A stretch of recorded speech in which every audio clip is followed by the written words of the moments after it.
2082 साल माघ 6 गते झापा क्षेत्र नम्बर 5 ओलीको गठ मानिने क्षेत्र। यही क्षेत्रमा बालिन शाह उम्मेदवार दर्ता गर्न पुग्दा हजारौं युवाहरू उनको पक्षमा सडकमा उभिए। बालिन झापा क्षेत्र नम्बर 5 मा त्यहाँको युवा सङ्घका अध्यक्ष पनि बालिनको पक्षमा उभिए। तर अब केपी ओली आफ्नो घमण्डमा छन्, तर उनलाई आफ्नो कुरा घमण्डमा कुनै वास्ता छैन। एक मिडिया कर्मीसँग उनीले कुरा गर्दै भने, यो निर्वाचन हामीले डबल भन्दा बढी मतले जित्नु पर्छ। के बोले भाइ? अब के बोले?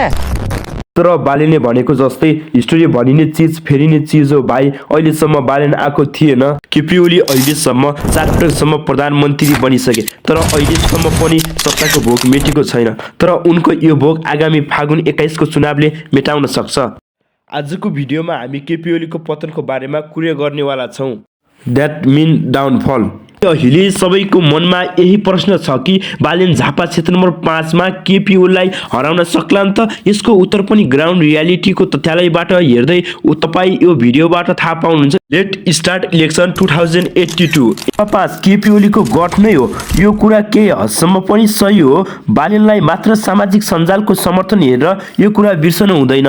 र 2048 सालदेखि अहिलेसम्म केपी ओली झापा 5 बाट झन्डै 7 चोटि निर्वाचित भएका छन्। यो बीचमा उनी एकपल्ट मात्र हारेका थिए। 2064 सालको निर्वाचनमा माओवादी कार्यकर्ता विश्वलेव लिम्बूसँग 1140 भोटले मात्र हारेका थिए। अब विगतलाई हेर्दा यो कुरा स्पष्ट रूपले बुझ्न सक्छौँ। केपी ओलीको पहुँच झापा क्षेत्रमा कति छ? बालिनले अहिलेसम्म बढी मन पराउने युवाहरूको समूह झापा क्षेत्र नम्बर 5 मा 18 देखि 19 वर्षको इलिजिबल भोटर सङ्ख्या 35,000 छ। According to election commission of Nepal र ओभरअल टोटल इलिजिबल भोटरहरूको सङ्ख्या 1,60,000 रहेको छ। यसको मतलब युवाहरूको सङ्ख्या जो बढी गरेर बालिनलाई भोट हाल्छन् उहाँहरूको जम्मा 22% को हुनुहुन्छ। अब यो 22% मात्र लिएर इलेक्सन जित्न सक्दैन, त्यो त स्वाभाविक हो र असम्भव वृद्धि छैन। बालिन 2079 सालको स्थानीय तहको निर्वाचनमा 61,000 भन्दा बढी मत लिएर विजयी भएका थिए। तर दोस्रो स्थान हासिल गर्ने काङ्ग्रेसको नेता सिर्जना श्रेष्ठ भन्दा 30,000 भन्दा बढी मतले विजयी भएका थिए। त्यो बेला पनि कसैले खासै पत्याएका थिएनन् कि बालिन यति धेरै मत लिएर जित्छन् भन्ने। अझ काठमाडौँको पूर्व मेयर जो एमालेबाट थिए उनले खुलेआम बालिनको मजाक उडाएका थिए, जसले अहिले केपी ओलीले उडाउँदैछन्। त्यो बेला बालिन यति धेरै फेमस पनि थिएनन् र अहिले नेपालमा धेरै फेमस नै भइसकेका छन्। भदौ 23 र 24 गते केपी ओलीको सरकारले 76 बढी युवाहरूको हत्या गर्यो। त्यसैले पुरै नेपालको रगत तनक्क तातेको छ।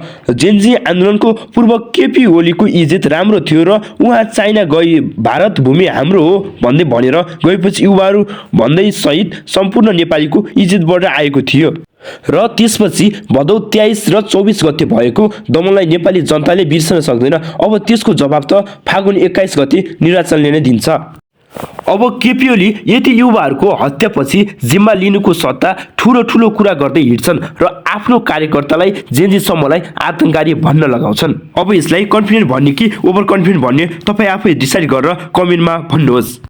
र यिनीहरू कुन मुख लिएर भोट माग्न गइरहेका छन् अनि जेनजी युवाहरूको हत्याको जिम्मा एमाले भएको जनताले महसुस गर्छन्। गाउँमा काङ्ग्रेस भनेर हिँड्न लाज भइसक्यो। यिनीहरूलाई चाहिँ एउटै मान्छे 40-50 वर्षसम्म खाएको छ। उनीहरूलाई कति नपुगेको पद पनि एकजनालाई। अहिले केपी ओली र उनको पार्टीको भ्यालु धेरै घटेको छ र त्यहाँको प्रभाव निर्वाचनमा अवश्य पनि देखिनेछ। अब कुरा गरौँ बालिनको। बालिन अहिलेसम्म आफ्नो बिग पोइन्टमा छन्। माउन्ट एभरेस्ट हुन्छ नि त्यहाँ छन्। अहिले बालिनको एक स्ट्याटसले पुरै नेपाल नै हलिरहेको छ। डेटा अनुसार विगतको महिनामा बालिनको फेसबुकमा 3 लाख फलोअर इन्क्रिज भएको छ।